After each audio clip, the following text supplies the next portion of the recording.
Hi, everyone, and welcome back to the Dream Life Loading channel. My name is Skye. And I'm Susan, and we're talking about anxiety today. I think Susan and I have talked about anxiety in almost every single episode so far, so it seemed only fitting to dedicate an entire episode to anxiety. So I think we both have a lot of tips on how to manage anxiety if you're feeling really anxious, but then I think we also have a lot of tips on how to control your anxiety and keep it kind of at bay. So, Yeah. where do you want to start? Do you want to start with if it's really bad, this is what we do, or how to keep it more manageable day to day? Let's do if it's really bad because I've been in a place where it was really, really bad. I was just thinking about this the other day. So when I was a teacher, I was anxious all the time, especially Sundays. Like it was debilitating. So really, I got Friday evening and Saturday morning of like stress free, and then Saturday afternoon it would creep in, and then Sunday I was just so anxious I couldn't function. And going from that to now where I don't care what day of the week it is, like it could be a Monday and I'm good because it was really my anxiety that was the issue. It wasn't necessarily the job. So I think just if your anxiety is like literally ruling your life, you need to evaluate the source of it and how much can you put up with it because I couldn't. I was not functioning like I just said, and I needed something else to fix that. So my lifestyle change was really to fix my anxiety, and that worked for me. Obviously, there's everyone is different, and there are cases that are very different than mine. But changing what I do in my day to day is what changed my anxiety and the function of it in my life. Yeah, I think that's a great place to start. I will say we're going to talk about a lot of things that have worked for us. None of this could Yep. work for you, and that's obviously we hope it does, but please don't expect that if what works for us has to work for you and vice versa. But if you do have tips, we would love to hear them because often sharing how we're feeling is also a really good way to help our anxieties. I will start by saying that therapy is a fantastic option, whether you feel like it's what you need or maybe not what you need. I I have been in therapy, not I'm not currently, but I was in therapy for a couple of years and it really really helped me when I was at a similar place to Susan where it was debilitating and I needed the extra resource. So therapy's for everybody. You don't have to be going through a huge crisis. You don't have to be diagnosed with something. Like therapy is literally just a non-biased source for you to talk to, and they usually have really good advice. So I highly recommend therapy, and I just kind of wanted to put that out there before we go into like our tips and what we can offer you. So yeah, back to what you were saying. No, that was a beautiful disclaimer, by the way. I love of that. Okay, so one of the things that I learned, this is actually a physical remedy. It's called rescue remedy. And this literally saved my life. It might be the placebo effect. It might be water in that little bottle that I use, but it's like how do you say it? How do you say the word I'm looking for? A dropper? No, like A the remedy. tincture? It starts with an H. Oh, Oh, homeopathic. thank you. So yes, it's that. And it's like that big. It comes in a little dropper. You put it under your tongue, and I don't know, it alleviates your issues. Pretty sure it's like 80% alcohol, so it could just like calm your nervous system. I'm not sure how it works, but I have found relief from that. And just getting my heart rate to like relax and come down quite a bit. Because when I'm anxious, I think wait, we need to go back to that because we how your anxiety presents is going to be very different on how you treat it. So Mhm. my anxiety presents with my heart racing. A lot of times I get like knots in my stomach and I can get like kind of shaky. And that's when I know that I'm anxious, but I also have cues when I know I have anxiety, but I don't necessarily feel that way physically. When I'm like aimlessly scrolling on my phone, a lot of times I'm like underlying anxiety there. Or if I'm just really unmotivated, it's because I'm avoiding something, and that avoidance is usually causing anxiety. Or I have doubts or fear about whatever it is I'm supposed to do that I'm avoiding, which causes anxiety. I think I relate to all of those. For me, I'm trying to think of others. I honestly, I always have really sweaty hands and feet, but if I'm anxious, it's worse. My face can get really red. My like I feel very hot, or I can feel very cold. It depends on like Is this like a Type. frustrated anxiety, or is it like a sad anxiety, and that kind of, am I cold or am I hot? I disassociate completely. Like I'll be sitting there and like for like not be paying attention and just completely zone out. And then migraines, I guess, is a really important one for me. I started getting migraines in 2020, and I don't know if it is anxiety related, but kind of at this point, I think it's been a couple of years and I can kind of identify it definitely, they are anxiety related for me. So that's a huge physical thing that happens to me when I'm really, really anxious. Trying to think of other. You know what else? Chris knows when I'm anxious because I will bite his head off. I will either be speaking very fast or just have zero patience with him. And a lot of times he's the one who stops me and is like, "What are you anxious about?" And I'm Mhm. like, "Oh, like that's what that is. I'm not actually mad at you. I just am anxious." I get I think that's all. wrinkly. Yeah. That's Like all. in a similar way, like I'll just keep talking if I'm like too anxious to know where my thoughts actually are. Um, yeah, I feel like as we keep going with this, we're gonna remember more things. And that's just like physical things that come with Right. anxiety for us. There's so many mental aspects of it too. Yeah. Okay, so something that I do when I'm feeling anxious, or maybe Chris says, "Hey, you seem anxious today." I call it 5 by 5, and it's really a grounding technique. So I find 5 things for each sense, like that I have. So 5 things I can see, 5 things I can smell, 5 things I can hear, 5 things I can feel, and 5 things I can taste. The tasting one is more for like social events. If I'm actually like at a dinner or something and I'm feeling social anxiety, I can focus on flavors there. Obviously, like if you're just sitting here like this, I'm not tasting anything, but besides the point, you try to aim for 5 things. And that also trying to figure out 5 flavors when you're not eating anything takes your focus away. But that has worked really, really well for me because it takes time. You're focusing on something else, and a lot of times your body can physically just like relax and decompress for at least the 5 to 15 minutes that that exercise is going to take you. Hmm. Um, I I'm staying on the same track of like snapping your brain out of it because a lot of times it can work. Sometimes you really need to get to the root of where the anxiety is coming from, but sometimes if you know, and we've both been living with this for enough time where we know how to live with ourselves, and really that's kind of the answer to it all. But if you know that you just need to snap yourself out of it and you're feeling overwhelmed, ice is huge for me. I have my little like I have it here. I wanted to show it. My like silly little ice helmet.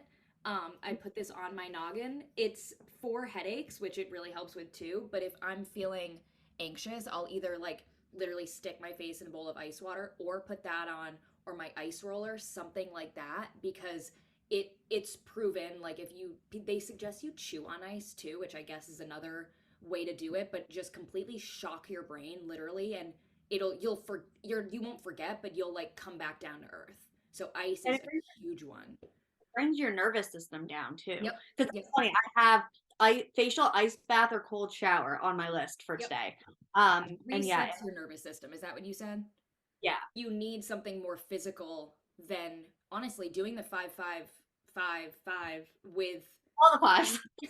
doing it both would be amazing too. But if that doesn't work or if the ice doesn't work, those are two things that are kind of trying to do the same thing, just completely different approaches. Yep. The other thing for me was I was having an issue sleeping, which was anxiety because I was waking up from anxious thoughts. A weighted blanket was a game changer for me. The last I was having nightmares, which fun fact about me is I have nightmares if I have ice cream within like an hour or two before bed. So I can't do that. But before I realized that that was the issue, I was having night terrors so bad that I actually rolled over and I hit the wall that my bed was on. And I gave myself like a black eye. I'd like knocked my nose. And I was like, this is it. I need to figure out something. This was happening often. And Chris was the one who got me my first weighted blanket. And I did not sleep without my weighted blanket until, well, after a year of living with him. Now I don't, but I have my anxiety like completely under control. But that was so nice and such a game changer. Yep. You feel, I don't have one right now just because with moving here and knowing that we're kind of moving around a lot, it's not something that I can have right now, but I what I can do is like put on a really big sweatshirt and then put another blanket on top of me, or kind of just like make enough weight on you that it feels like you're very protected. And like I like tuck myself into the blanket and like cocoon myself, and it really helps to kind of like regulate the nervous system too. I know you've had the worst time finding sheets and bedding there, but my friend was telling me that they have a compression sheet. And so it's not weighted. It's just like kind of like slipping into a sleeping bag, but it's wrapped around your bed. So it's compression, but it's not weight. I So should that look might, into that. That's a good idea. that would be worth ordering from Amazon Yep. for you. That's a really good idea. So my last thing is I list things that I'm grateful for, like Mhm. continuously until I literally can't think of anything else. And then by then my brain is taken off of whatever it was I was anxious about. That goes into my last couple of things that kind of all go together. Chewing on ice. The other one was chewing on sour candy because it is the same. Yeah, it tricks your brain because your brain's too focused on the sour. So that helps. And who doesn't love candy? So I like that one. Fidget rings are huge. If I'm feeling super anxious and I'm out somewhere that I'm like, I'm shaking right now and I don't want to have to explain why, because not that there's anything wrong with anxiety, but if you're in a social setting and it's easier to try and control it yourself, fidget on a ring, fidget on jewelry, something. And then my final one is my mom actually got this for me when I moved. And they're called meditation beads. So it's like this big necklace, and this is a lotus flower on this one, I think. And I haven't done all the research on it yet, but I think the idea is there's a few different ways to do it. You could use the beads for part of a meditation, or you could like say something you're grateful for with every bead that there is, and just kind of run your hands up and down the beads because I think they're quartz or white jade, maybe, because my middle name's Jade, so that would make sense that she got the jade ones. But like they feel nice in your hands, and it's a good way to kind of like take your brain away from what you were thinking about and use the counting technique with the beads. So I think that's a really useful tool too, and a little bit And different. even if that's how it works for you, like who Yep, needs the rule? Like exactly. that, Yep, that kind of applies to everything that we talk about on this channel. Like there are no set rules and there are no right or wrong ways to live your life. And I think that's a perfect metaphor for that. yep. I think that was all my tips for when it gets. Oh no. CBD I think is really important to talk about. CBD going along with the it's called rescue relief, right? Yeah, rescue relief. Rescue remedy. Rescue remedy. Yeah, CBD has been huge for me. I take it in like oil droplet form or the tablets. I find it really helps me. It's not getting you high whatsoever. You can do the research. It's like a completely separate thing from THC. It's just the CBD. I really heavily rely on CBD, not day to day right now, but there have been points where I take CBD every day just because it really helps like regulate me as a person. So yeah, I recommend trying CBD. Teas really help, like chamomile, things like that, and belly breaths. I think that's my final one. Is like breathe from your belly, like take long, deep breaths if you're really anxious, and you'll notice that it just kind of goes away, or at least it gets a lot better after a few. Nice. So I think overall, those are like situational approaches that you can use. I found, and I think Skye will agree with me on this, that the best like offense to anxiety is having really good routines that work for you. And then being okay when you're not in your routines. Because I was thinking about this also this morning. I used to not travel well. Like if we went away for the weekend, I was a hot mess express. I was just very anxious about not being in my space or my routines. And now that I have really good routines, I can apply those wherever I am. And I think that's kind of the key here is creating routines that work for you, but also can be flexible with you. Mm-hmm. Because realistically, they're designed to help you, not hinder you. Like they're supposed to make your life easier. And a couple weeks ago, we talked about night routines and we both wanted to like really work on them. And I've mastered my night routine. So I'm very excited to talk about that. Do you have anything else before we get into this part? No, I think it's absolutely perfect. I can't even explain, like, I think anyone that knows us knows how important routine is to us. And I think anyone that has anxiety really can benefit from a routine because it helps regulate your day, which helps regulate your mind. I feel like if your physical space is like, if you can, because anxiety is all about the not knowing the unknown and being afraid of the unknown. So if you know what to expect when you wake up in the morning or when you go to bed at night with this flawless routine, that's just setting yourself up for success. So yeah, I couldn't Also, agree better. it's something you can control, and I think my anxiety often comes from things I can't control. So if I'm already setting myself up with things that I'm in control of, then it helps me react to situations that I can't control, because it's like, okay, I can't control this, but I can control this. I still have this. Like, I don't know. It's kind of a power thing. Like, It I is. have this. Mm-hmm. So my night routine is very different than my morning routine, because if you guys have followed us for any amount of time, you know I get up at 4 a.m. And that is a very like minute to minute. If it's 4:32 and my eyeliner isn't on, like I'm behind schedule. However, at night I don't put a time. Like there is no assigned time. My schedule goes in blocks, but it's okay if it's not quite like at 7 p.m. I'm not like, okay, it's time to do my 10-minute cleanup. I'm going to be in bed by 9. Like, that's just not how our life is. We're very busy people. We haven't gone to bed until 9:30, 10 both nights this week. So it's one of those things where like it's a more flexible schedule, which I needed, because that's the type of at night I don't have a lot of control on what time we're going to bed or what time we're getting home. So I think that was the biggest thing I learned, because I was set on, okay, I need to do this at this time, just like my morning routine, and just letting go of that and being like, I'm going to do these steps in this order every night, but it doesn't matter how long it takes me, was a game changer. Mm-hmm. So my night routine looks like this: 5-minute mindful journal. I do that every day now. Chris got me one for Christmas, so it's my goal to do it every single day, morning and night, which it's what, day 4 of the year, and I've still done it. So I'm proud of myself. And then I read nonfiction.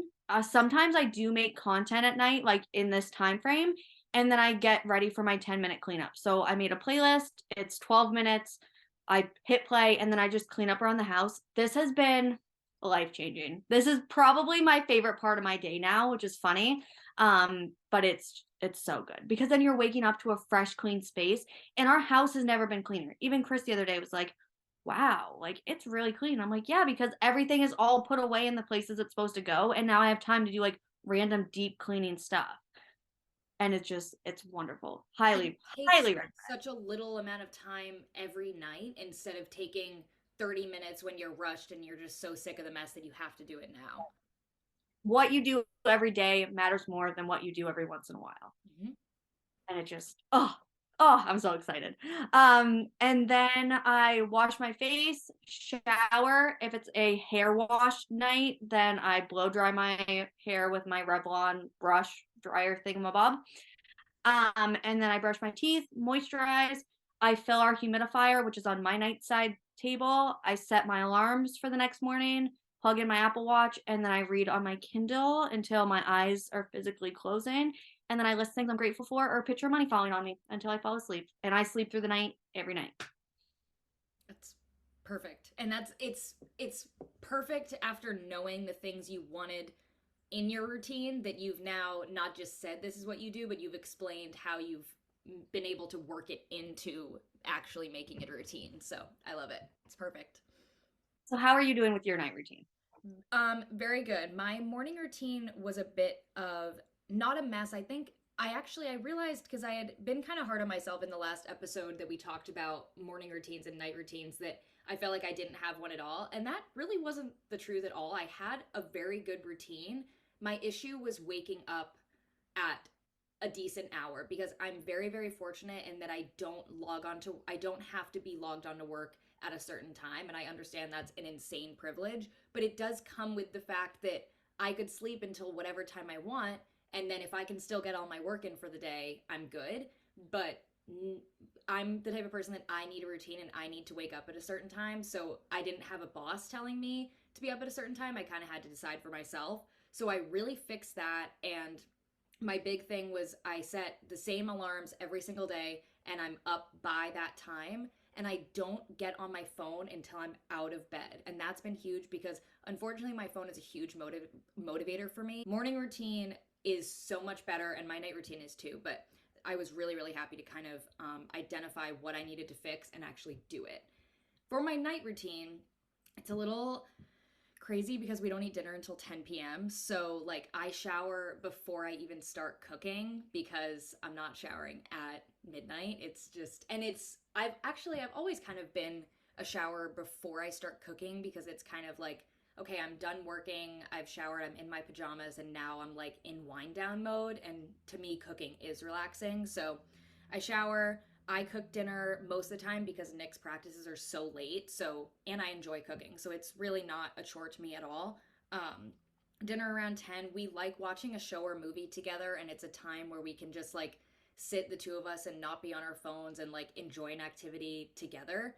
So we do that. My phone goes into my personal focus mode automatically at 11 p.m. And I talked about this. This is when like only like 5 or 6 people are able to text or call me, and that's the only notifications I get. Usually I'll do hot tea to wind down, and I'm usually freezing here, so it helps with that too. We do a little cleanup. I have always been kind of insane about cleaning up, and I will be the person that's doing dishes while I'm cooking. So that I've actually been better about that. I kind of had the opposite issue where I needed to learn that you need to eat your food while it's still hot and not do all the dishes and let your food get cold. So I've been finding balance with that, which has been great. And then, similar to Susan, wash face, brush teeth, moisturize, read fiction in bed. That was a huge goal of mine, was to get back into reading, and I'm still working on getting back into it, but I have made the routine of at least turning on my Kindle and reading a few pages every night. Nick and I have a routine of watching this one like TikTok page together, and then that's like it's like okay, like you're ready for bed, like we'll watch this video, and then like lights out. So yeah, that's my routine, and usually I'm asleep by 1 a.m., which sounds ridiculous, but it's just the way it is, and it works for us. So I think we wrapped that up perfectly. You want to get into favorites? yes, I think one last thing with anxiety is movement. We didn't mention it, and we have to. Yeah. And it goes in both of our morning routines, so I think that's why it didn't really get discussed here. But just quickly, movement, no matter what it is, getting outside, changing your environment, doing an actual workout, exercise, whatever it is, movement is huge for anxiety. Yeah. Yep. It's literally the number one factor or piece of my routine that probably prevents most of my anxiety. I don't remember the last time I didn't work out in the morning that wasn't like an intentional rest day. I can do like I can take a day off and I'm good. But if I took like 3 days off, I don't know how I would react to that because I'm Yeah. just so used to, that Mhm. preventative measure almost. And I have been very open about this, but I work out for my mental health just as much, if not more, than my physical health. Okay, well, going off of physical, let's talk about physical favorites. All right, Um, let's go. the happiness Yay! project. I had mentioned this a couple weeks ago. Actually, was it our first episode? I don't know. I think Um, so. every human should be legally bound to reading this book because it is so, so good. I'm not even done with chapter 2 yet, and I'm just a better person. Like, I know I am. It's insane. I realized that I put this is so embarrassing to admit. I put little to no effort into my marriage. And this book made me realize it because our my relationship with Chris has always been like the most consistent thing in my life. And I'm like, we're good. Why do I need to like there's nothing there to fix? Oh no, there's so much inner work you can do to just better yourself and be a better partner and friend. And that's only a piece of that's a 12th of this book. And I've never loved something like I've loved this book. I So know. thank you. And every single one of you needs to go out and buy this. Like if you buy anything, buy this. So we'll talk about the sweatshirt that you're wearing. The phrase "kind is never wrong" is never something I would have been able to think about and come up with myself and believe if it weren't for that book. Yeah. So, No. like, It just brings out the best in it people. I does. can't this is also one of the sweatshirts. Um, but yeah, no, this book is worth I would pay $1,000 for this book. Oh It yeah. is so, so good. Yeah, and I don't know if I told you, she has a podcast, the author that wrote that, and I Yeah. haven't listened to it yet, but I definitely am gonna start. She also has an app because I just found it yesterday and I'm very excited about it. It's called the Happier app, and this is not sponsored or collaborated, but I mean, Gretchen, if you're watching this, girl, please like hit us up because I love you. And it And aligns. It's ironic that I started reading it as we were in the process of launching Dream Life Loading because there are so many similarities in everything we preach and believe in that she identifies in that book. it's so good. Like, So we could honestly, when you finish it, we should do an a whole entire episode. episode. Yep. Yep, 100%. Ooh, like a book club. Oh, I love it. With Gretchen as our guest star. Okay. Sounds good to me. All right. Uh, My physical favorite is a little shopping haul that I did. Gymshark is my favorite brand for workout gear, and I don't know why I was convinced that it didn't exist in Italy. So I was kind of like, bring what I can, and then I'll live with what I got. And I did a lot of Pilates and hot Pilates in the States, so a lot of my workout gear was shorts. And yep. then I'm gonna start, but we are working on getting me a gym membership, which means I'm gonna want more leggings and things like that. Turns out Gymshark has a European website and shipping was free and there were a ton of good sales and I was so happy. And not that you need to buy things to feel joy or anything like that, but sometimes a new workout set is the motivation you need to get back in the gym. And I know for me, like starting at a new gym or starting anywhere new, go back to anxiety, can like make you anxious and make you nervous. And if you feel confident in what you're wearing, you're gonna work out better and you're gonna feel more confident and do better. So yeah, we love a new workout set. Yeah. Yeah. Couldn't agree more. All right. So my spiritual favorite for this week is 2023. I'm just so excited that we're all here. The whole month of December, I was already like in 2023 mode. It was kind of like I was waiting for the rest of the world to catch up. So I'm just excited that we're all in this space together and it just inspires me. Like I was actually reading one of my journals from college. I have it right here. This you might recognize this guy Oh my god, yes. from Because it being looks so I, similar to my old one. Like, yes. yeah. Oh, that's funny. So this thing anyways, I had written something in here and I'm not gonna be able to find it. Oh, here it is. Okay. No, I can't read this out loud. But anyways, it's talking about how much I hate the month of January and that January is just terrible. And if it was a person, all these mean things I do to it. And now I like, what? Who is she? Because January is beautiful and fresh and new and so exciting. And I think just the growth of me from like that entry until today is insane. But I think my seasonal depression used to be really, really bad in January.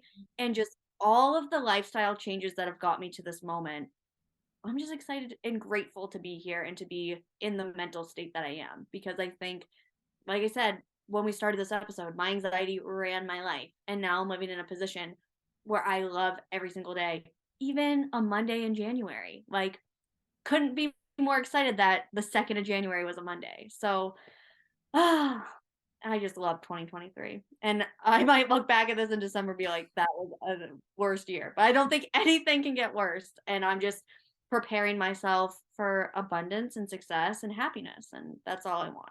No, it's gonna be a good year. It is. My spiritual favorite goes. I'm pretty sure I said "kind is never wrong" as my spiritual favorite last week. So this kind of goes along with it, but this is the phrase "to kill him with kindness." And she was my third and fourth grade teacher. I was in like a 3-4 class, so I had the same teacher for both years. And she was one of the best teachers I have ever had, still to this day. Clearly, I still think about her. And I remember I was like dealing with some drama, girls, whatever, like I'm sure we all did. And she was like, Skye, you just gotta kill him with kindness. And she was so, so, so right. I like that it's kill him with kindness because we're all gonna deal with people and we're all gonna deal with situations where like we kind of have to do things we don't want to do. And that's life. But you can take control and like kill the situation, but do it with kindness. Like you can be so obnoxiously nice in a meeting to a person, to a situation, whatever it is, so obnoxiously nice that in your head you're like, I'm killing this. And it's like you Yeah. kind of have that little bit of like, ha, I win, but you're being so, so, so unbelievably kind that it's like, I am so in the right here and kill him with kindness. I love it. I've been living by it, and it goes along with kind is never wrong. So it's been on my mind because of that. Oh. You can also kill, like, that can be taken so many ways, but you can kill negative situations with kindness. So, like, Yes. if you're sitting and engaging in, like, gossip, if you just don't engage and you just speak kindly of someone, you're gonna, like, signify or notify, what word am Mhm. I looking for? You're gonna say to the other person without actually saying it, like, "This is not okay with me. I don't want you to partake in this behavior when I'm around." But also, when you're like gossiping about someone, whatever you're saying about that person, even if it's about that person, if it's negative, whoever you're talking to is gonna associate those things with you. And just think that, like, if you're just being kind, if you're just saying kind things, whether it's about a person, place, a thing, like, unless it's an honest review on a product that someone might buy, that's where you can be rude. But just kindness is Yeah. never wrong. We learned that in the Happiness Project about gossiping, Yes. and it's huge. And I like looking at Kill 'Em with Kindness that way too. I did this. I was talking with someone, and I don't know. I brought up this person for a reason, and the person immediately responded to me and started like you can tell when someone's about to start gossiping just by the way their like voice changes or something. And I just shut it down, and I was like, I thought they were so nice, like the way they introduced themselves. And she just kind of looked at me and she was like, yeah, they were. And it was like that conversation could have been a 20-minute like Yeah. gossip fest, and I didn't intentionally even do it. It was genuinely what I wanted to bring up and say. But yeah, you can kill with kindness in so many different ways, and it's never wrong. And then you don't have to be anxious that you did something wrong, like, after the fact. And I think that's a perfect way to end this. Perfect. Yep. Okay, guys, so we'll be back next week. Like and subscribe. Thank you guys for watching. We hope you enjoyed this. We hope this was beneficial. Let us know if you have advice for us too, and I know we're always um, open to hear it. Have a good See you week. guys next week.